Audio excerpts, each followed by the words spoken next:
जो हम लगातार काम कर रहे हैं, आर्या नमाजियों को धीरे धीरे एक्सपोज करना कि कैसे इन्होंने यहाँ के लोकल धर्म, सभ्यता, कल्चर पर हमला किया। पगड़ी, खंडवा, साफा, पाग, ये सब उतार के कैसे मुंडन करवा दिए इन लोगों के, कैसे मुशमुंडे बना दिया इनको। ये सारी साजिश कर कौन रहा? तो चलिए आज हम सबसे पहले धीरे धीरे बड़े प्यार से शुरू करेंगे आर्या नमाजियों के नियोग की प्रथाएं। जैसे मैंने कल ही आपको बताया, लाला हंसराज ने अपने घर में करवाया था नियोग। बहुत सारी दुनिया नहीं जानती, पर लाला हंसराज जो कि आर्या समाज अनारकली वाला था, इन्होंने अपने घरों में करवाए थे नियोग। आज कैसे भाग जाएंगे हमसे, सबूत अब हमारे पास हैं।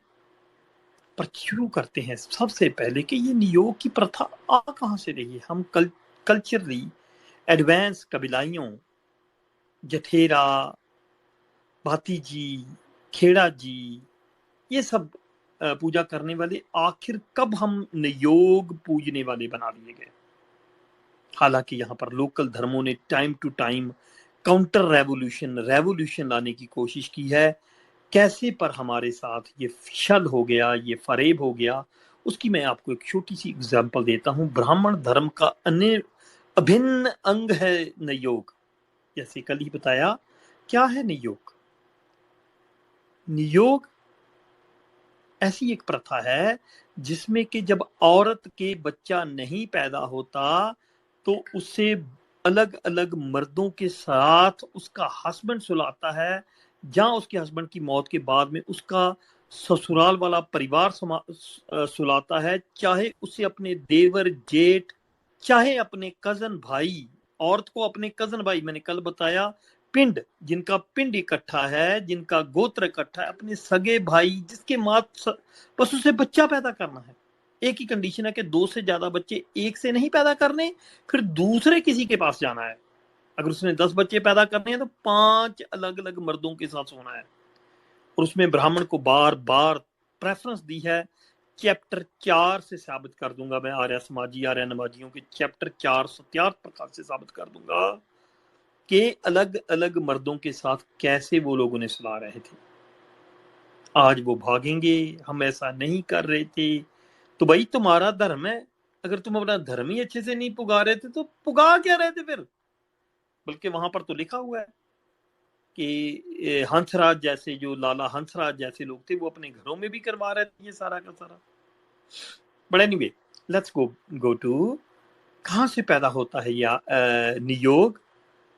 बाय स्वामी विवेकानंद, अरिनोन, एक जाना पहचाना नाम, विवेकानंद, स्वामी विवेकानंद। उन्होंने एक स्पीच दी थी ब्रुकलिन स्टैंडर्ड यूनियन, जनवरी 21, 1895, 1895।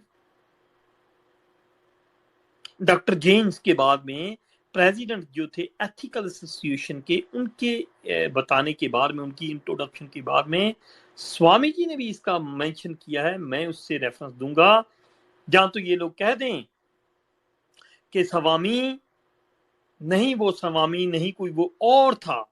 मतलब आप समझते हैं वो क्या था। वो क्या कहता है, but eventually another idea of womanhood arose in the West if we found its ideal in the wife, in India in the mother। वो बीवी को आइडियल पोजीशन नहीं मानता, वो बहन को आइडियल पोजीशन नहीं मानता, वो सिर्फ माँ को आइडियल पोजीशन मानता है। But do you think that the priests were altogether responsible for this change? I know that they always claim to everything in the world, and I say, यहां से सीखा, हर अच्छी बात को ब्राह्मण क्लेम करेंगे। ये इसने चीजें यहां से सीखी कि हर बुरी बात गुजरों पे डाल दो, हर बुरी बात राजपूतों पे डाल दो, हर बुरी बात जाटों पे डाल दो, अहीरों पे डाल दो, पर हर अच्छी बात ब्राह्मण जानता है सारा कुछ। हालांकि गधे हैं ये, पूर्ण रूप से गधे हैं, ये हम लोग बार बार साबित कर सके। पर ये जहां से इसको आइडिया इन लोगों को आया कि हर चीज अच्छी का क्लेम खुद कर लो। I say this although I am myself a priest. Vivekananda कहता, मैं भी एक पुजारी हूं। I'll bend my knees to every prophet in every religion and climb But candor compels me to say that here in the West, the development of women was brought about by men like John Stuart Mill and the evolutionary French philosophers. Religion has done something, no doubt, but not at all. Why is Asia Minor Christian bishops to the day keep a harem? वो Christianity पे सवाल तो उठा रहा है, पर वो ये नहीं कह रहा कि हम उनको देवदासियां क्यों बना के रख रहे हैं। वो ब्राह्मणों की यही जो साजिश है ना, ये दुनिया में सबसे अजीब है कि खुद का मत बताओ, लोगों पर सवाल उठा दो। जो सबसे क्रूर कृत्य है, मतलब सबसे दुनिया का बुरा काम जो तुम लोग खुद कर रहे हो, उसे छोड़ दो, उस पर मत करो।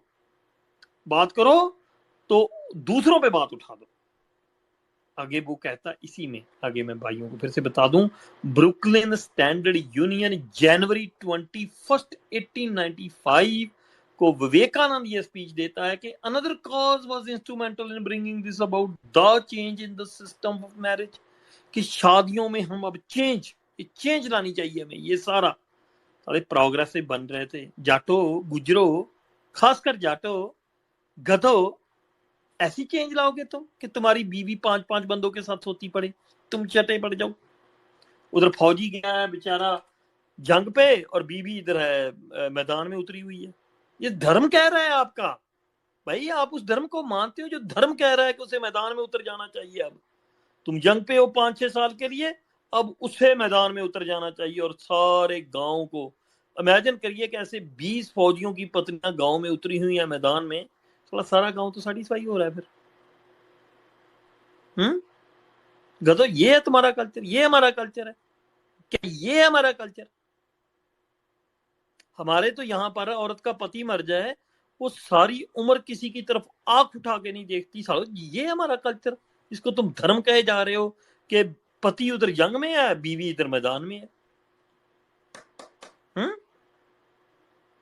The earliest system was a matriarchal one, मतलब वो कहता औरतों वाला जो था, ये सारे का सारा गंद इन हरामियों ने हमारी इधर डालना था। That is one in book. बहुत ज्ञानी थे, मैं कसम से आज कहता हूं कि अगर विवेकानंद और ये दयानंद दोनों मेरे सामने बैठे होते तो ज्ञान के जूते भर भर के इनके सर में मारता कि ये सिस्टम क्रिएट करना चाह रहे हो तुम, ये सिस्टम क्रिएट करना चाह रहे हो तुम ट्राइबल्स में। We have the one of the best system जिसमें एक हस्बैंड एक वाइफ रहती है, हम वफादार रहते हैं एक दूसरे के।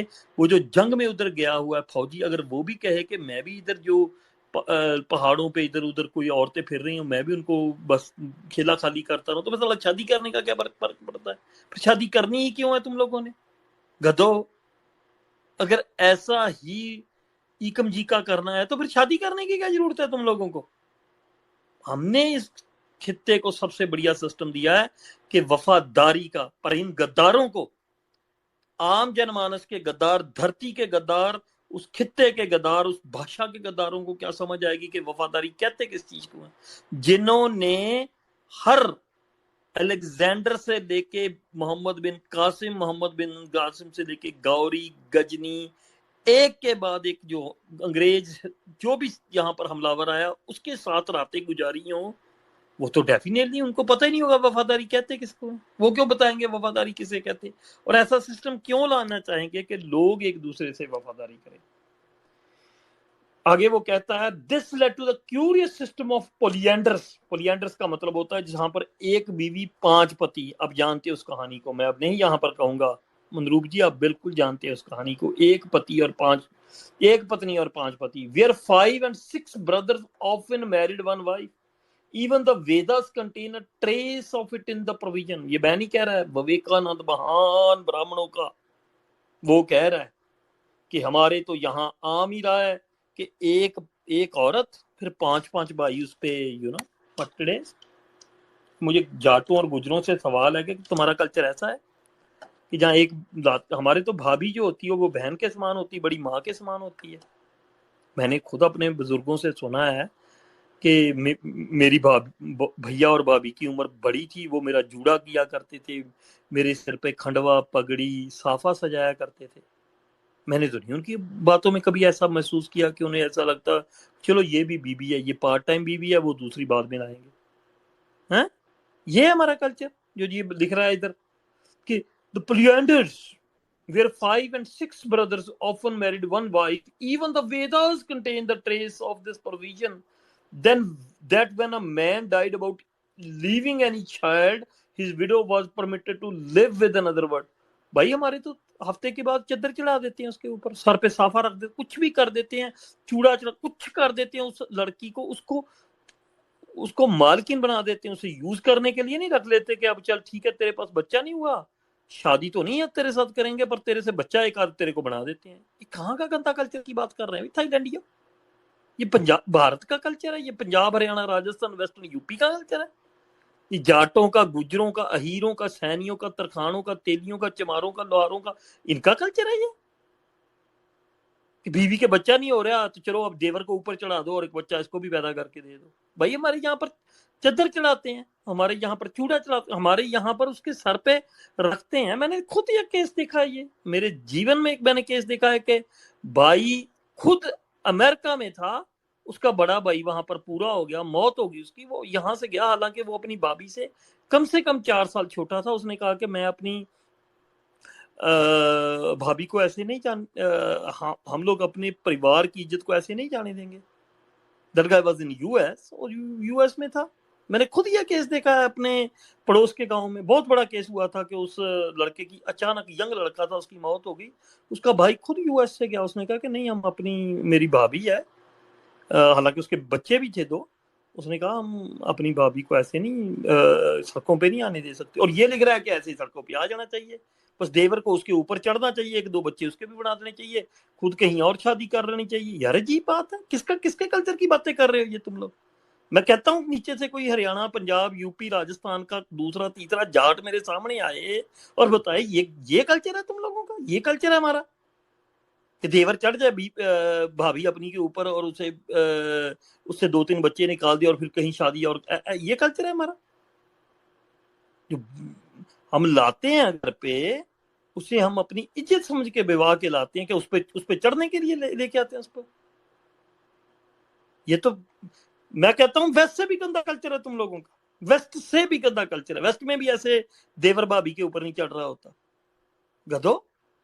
और वो कह रहा है कि there is no problem with 6 husbands and 6 brothers and 1 wife. What kind of dumb shit is that? ऐसी कैसे बातें कर सकते हो तुम लोग? Further he says, even the Vedas contain a permitted to live with another man. कि वेदों में भी कहा गया कि दूसरे बंदों के साथ रहती है, भेजो अपनी औरतें बाहर दूसरे के साथ, पता लगे हमें कि सालो वाकई तुम अपना धर्म पुगा रहे हो। गधो, झूठ क्यों बोल रहे हो? It's clearly Swami Vivekananda says, even the Vedas contain a traces in its provision that when a man died without leaving any children, his widow was permitted to live with another man. भेजो अपनी बीवियों को, जिसका कोई husband उधर शहीद हो जाता है फौज में लड़ता लड़ता, भेजो उसको गांव के सब बंदों के साथ सोने के लिए। गधो, ये हमारा कल्चर ही नहीं है। हमारी औरतें हैं तो आदमी मर जाए तो सारी उम्र उसकी याद में काट देती हैं। बड़ा ये कल्चर ला कौन रहा है यहाँ पे? दयानंद सरस्वती जैसे पागल, जिन्हें पता ही नहीं है कि इस खित्ते के कल्चर, ये कल्चर क्या, हमारा कल्चरल जेनोसाइड करने की कोशिश की है उसने। इसीलिए मुझे उस पर बहुत गुस्सा है कि he try to kill our culture. हमारे खंडवा, पगड़ी, साफा, पागड़ी, ये सब उतरवा के मुंडन करवा रहा था, और दूसरा यहाँ के लोगों को अपनी बीवियां जो है वो सारे गांव में सुलाने की सलाहें दे रहा था, वो नियोग करवा रहा था। Until she became a mother. आप भेजो अपनी बीवी, मैं कहता हूँ अपनी चच्ची ताई, किसी ना किसी का तो हस्बैंड मरा ही होगा ना, उसे भेजो सारे गांव में घूम के वो वहां पर लोगों के साथ सोए और फिर अब बच्चा पैदा करे, फिर मैं मानूं कि तुम लोग उस धर्म को पूछते हो। But the children she bore did not belong to the, definitely father के उसकी रिस्पॉन्सिबिलिटी देगा, उसने तो बस चढ़ा है वो अपनी भाभी के ऊपर और उतर गया, और बस दैट्स इट। अब भाभी जाने या उसके बच्चे जाने, वो क्या करेगा इसको, हैं? But to her dead husband, अब वो मर चुका है, उसका नाम लगा दो पीछे। In later years to widow was allowed to marry again. In later years, हमारे यहाँ पर लेटर ईयर्स नहीं, हमारे यहाँ पर प्रीवियस ईयर, हमारे पहले से ही ऐसा काम हो रहा था, औरत को दोबारा शादी करने का हक था हमारे यहाँ।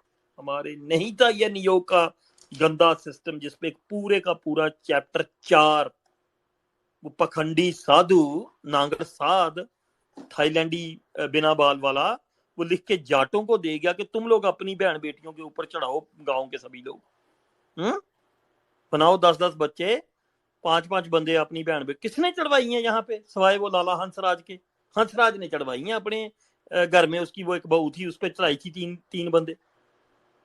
ये भाई उन लोगों का सिस्टम है, ब्राह्मण बनियों गंदो, उन लोगों का सिस्टम है। क्यों इन लोगों को, इस सिस्टम को हम पे थोप के हम कबीलाइयों की शान खराब कर रहे हो?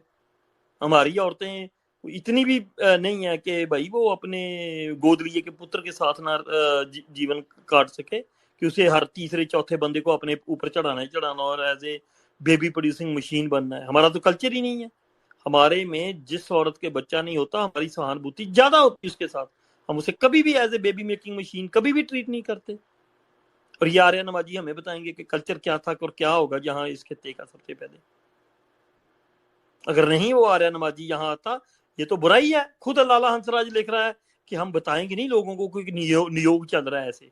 अगर यहाँ पर लोग पता चल जाएगा तो लोग गुस्सा हो जाएंगे हमारे से, हम चुपके चुपके नियोग करवाएंगे घरों में। ये मैं नहीं कह रहा, लाला हंसराज कह रहा है, जो लाहौर वाला वो आर्य समाज अनारकली वाला तुम्हारा आचार्य है। गधो जाके पढ़ दिया करो, कुछ तो गधो पढ़ो। मैं एक ही बात कहता हूँ, गधो कुछ तो पढ़ो। कुछ तो तुम्हें पता हो कि तुम्हारे कल्चरल जेनोसाइड कैसे चल रहे हैं और कब से चल रहे हैं। जाओ ढूंढो, फिर मेरे से आके बात करो, ज्ञान पे बात करो, बिना गाली के बात करो। मैं बात करने को तैयार हूं, मैं सबूत दूंगा इधर एक एक निकाल के। जैसे आज मैंने आपको स्वामी विवेकानंद की वो स्पीच जो उसने ब्रुकलिन स्टैंडर्ड यूनियन जनवरी 21, 1895 को दी थी, ऐसे एक के बाद एक आपको सबूत देंगे कि ये ब्राह्मणों का, यहाँ के इस खित्ते के लोगों का कल्चरल जेनोसाइड करके उन्हें उनके खुद के कल्चर से तोड़ के सिर्फ एक, भाई गुरदीप सिंह जी पी जी ने बहुत प्यारी बात कही, उन्होंने कहा why mythical religion to create a society which is under developed in its mental capacity. ये उन्होंने आंसर दिया था। बहुत ही प्यारा आंसर है, बहुत ही प्यारा। जो गहराई से सोचो, बहुत ही प्यारा, कि एक ऐसी सोसाइटी को क्रिएट करना जो दिमागी रूप से जंदरों में बंजी हो, जो आजाद सोच ना रख सके, जिसको अगर कह दिया जाए कि धर्म के तौर पे तो अपनी बीवी 5 आदमियों के साथ सुला दे तो वो सुला दे, ऐसी सोसाइटी क्रिएट करना। वो तो भला हो चौधरी छोटू राम जैसे महान विचारकों का जो तुम्हें बचा गए, अदरवाइज तुम्हारे घर में तो 5-5 बंदे चढ़ चुके होते तुम्हारी बीवी के ऊपर। मैं नहीं कह रहा ये भाई, मेरे पर गुस्सा मत कर लेना, ये ग्रंथ में लिखा है तुम्हारे उधर। ये विवेकानंद कह रहा है कि 6-6 बंदे चढ़ाने हैं उसके ऊपर। ये दयानंद सरस्वती कह रहा है कि कोई प्रॉब्लम नहीं है, 5-5 6-6 बंदे चढ़ते रहे उस पर। मैं नहीं कह रहा ये सारा, मैं तो कहता हूं कि ये बुराई है। औरत को सिर्फ उसके साथ सोना चाहिए जिससे वो प्यार कर रही है। औरत एक machine making, baby making machine नहीं है, एक बच्चा पैदा करने वाली मशीन हम बाय करके नहीं ला रहे। She has feelings, if she doesn't love a person she can sleep with that person, but you are forcing her to go sleep in some बड़ी तोंद और चोटी वाला Brahmin. What kind of idiocy, what kind of idiocy you guys are doing. गधो, सोच के देखो कि तुम अपनी बीवी को एक ब्राह्मण के पास भेज रहे हो, चुटकिया उसकी निकली हुई है, पेट निकला हुआ है, गले हुए उसके सड़े हुए दांत हैं, वो आपकी बीवी के मुंह में मुंह डाल रहा है। ये है कल्चर तुम लोगों का, गधो।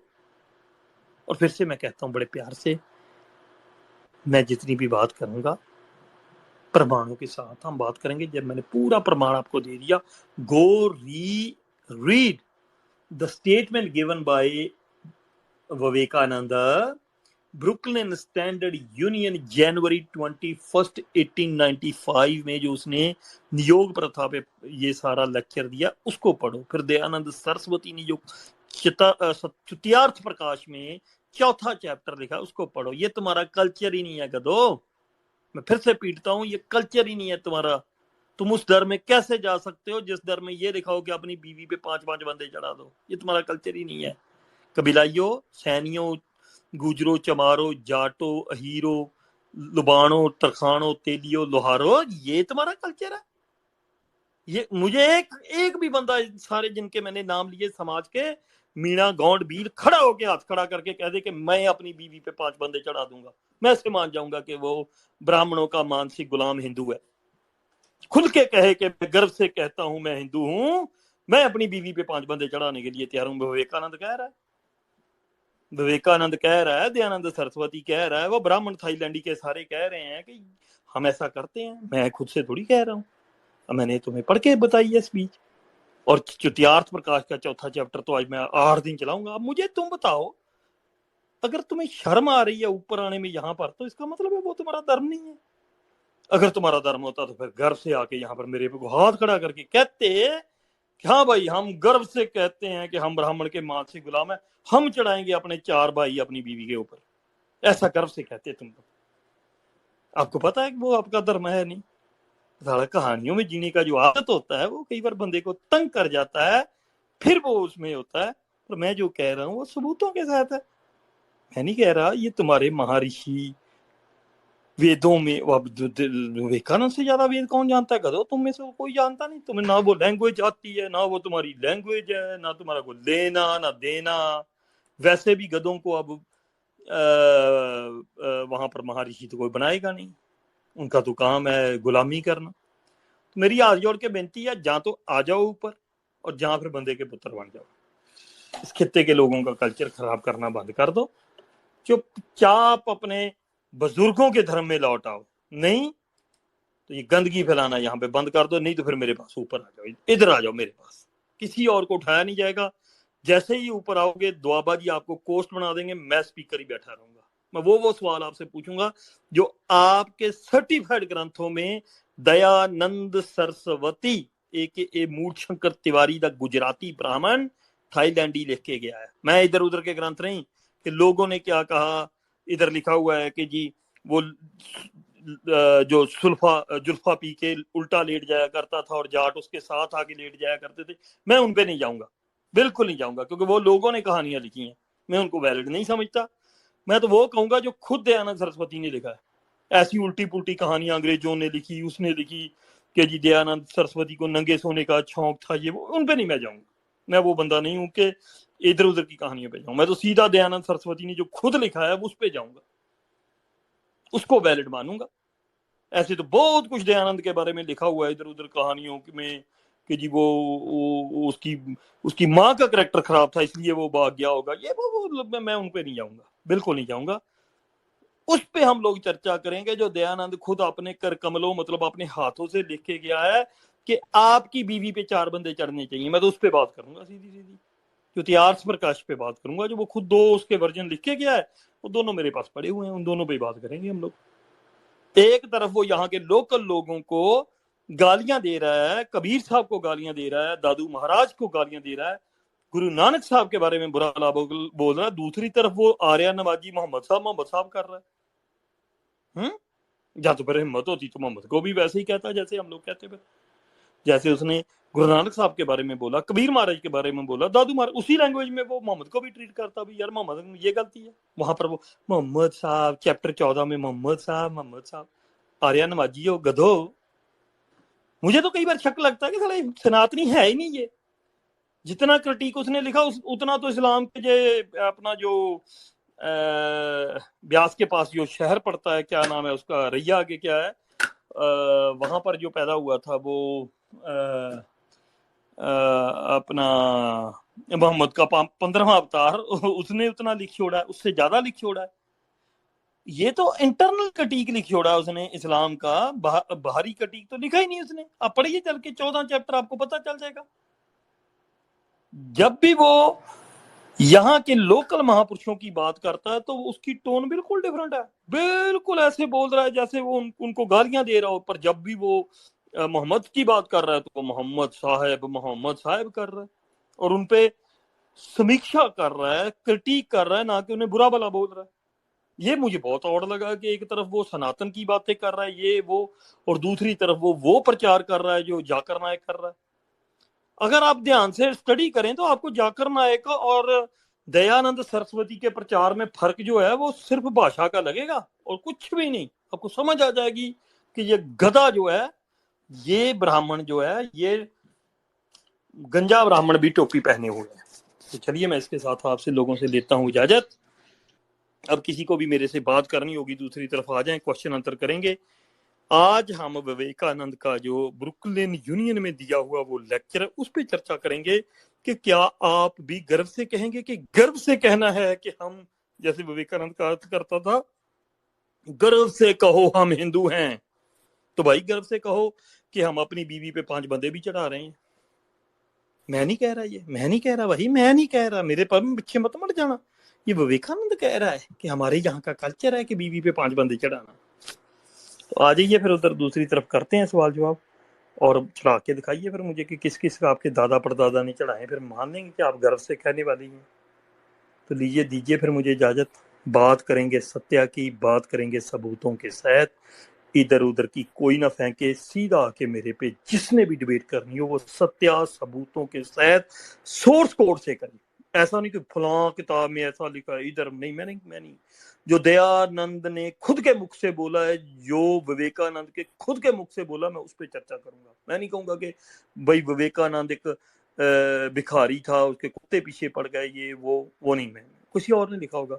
दयानंद सरस्वती के बारे में तो बहुत कुछ लोगों ने लिखा है कि वो नांगड़ साथ था, सुल्फा पी की उल्टा लेट जाया करता था, 5-7 जाट भी उसके साथ लेट जाया। नहीं, वो किसी और ने लिखा, मैं उस पर नहीं चर्चा करूंगा, उस पर नहीं। वो जो दयानंद खुद कह रहा है मैं उस पर चर्चा करूंगा। तो सोर्स कोड पे हम चर्चा करेंगे, इधर उधर की नहीं फेंकेंगे। तो चलिए बाबा जी करिए इधर सेशन एंड खोलिए दूसरी तरफ सवाल जवाब का सेशन। और मैं इनवाइट करता हूं कि सभी भाइयों बहनों को कि सत्य के साथ, सच के साथ आ जाए मेरे साथ। किसी भी चैप्टर सेशन पे आपने बात, डिबेट, इंटेलेक्चुअल बात करनी बिना गाली गलौज के, तो मैं हाजिर हूं आपकी कहते हैं कैसे खिदमत में, मैं आपकी चरणों में हाजिर हूं। ये सारा ज्ञान आपसे लेने के लिए कि कैसे आपके परदादा ने अपने 5 भाई अपनी बीवी आपकी परदादी पे चढ़ाए थे, वो मैं सारा जानना चाहता हूँ। मेरे मन में है कि उसकी बारे में। तो चलिए तो बाबा जी कर दें बंद इसको फिर। जी संगत जी, वाहिगुरु जी का खालसा वाहिगुरु जी की फतेह। दूसरी तरफ स्पेस ਜਿਹੜੀ ਹੈਗੀ ਉਹ ਬਣਾਉਣ जा रहे हैं, दूसरी तरफ स्पेस बनाने जा रहे हैं क्वेश्चन आंसर के लिए। प्लीज मेरे को जो होस्ट का अकाउंट है उसको फॉलो करें और दूसरी तरफ आ जाए। जी कंग साहब, वाहिगुरु जी का खालसा वाहिगुरु जी